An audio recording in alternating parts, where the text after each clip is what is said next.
Matagal na kaming may minivan, pero nung araw na yon, unang beses naming umattend sa isang minivan EP. Iba pala ang saya kapag personal mo nang nakilala ang iba pang minivan lovers.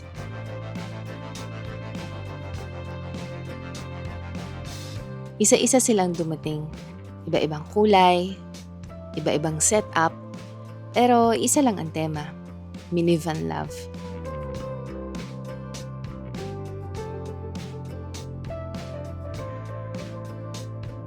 Kahit anong model, basta minivan, parang magkakakilala na agad.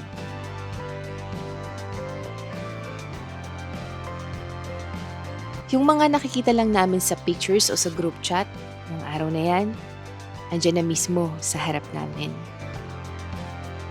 Kasama rin si Kiki, nakapark sa tabi ng mga bagong kaibigan.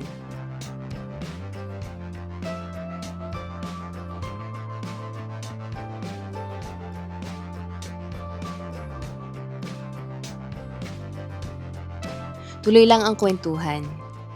May nagbahagi ng experiences, may nagtanong ng tips, pero higit sa lahat, yung tawanan. Yun ang bumalot sa buong lugar. Nakakawalong ba? Sa joke na ako, Siyam.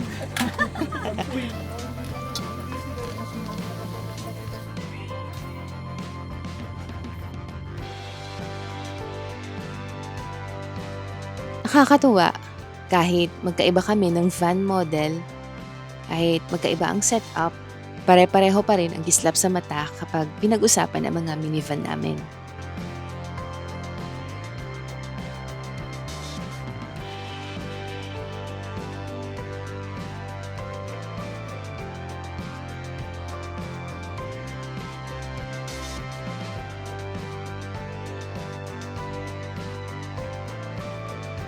Sa akin, school bus yun. School bus yun. Walang programa, walang formal na plano, basta magkasama at nagkakaintindihan. Minsan, hindi mo kailangan ng malaking event para maging espesyal ang isang araw.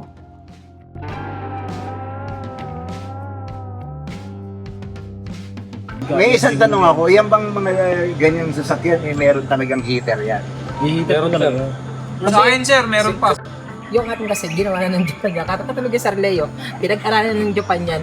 Para sa iba, simpleng ibi lang to. Pero para sa amin, ito yung sandaling nagpapatunay na minsan sa kalsada ka nakakahanap ng pamilya.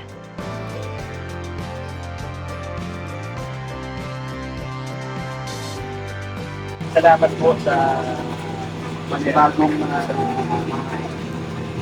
kakilala at kaugnayan. Wala man tayong ibang natin. Salamat sa lahat ang nakasama namin noong araw na yun. Hanggang sa susunod na biyahe, at kung gusto niyong sumama sa aming mga road stories, samahan kami dito sa The KL Vlogs.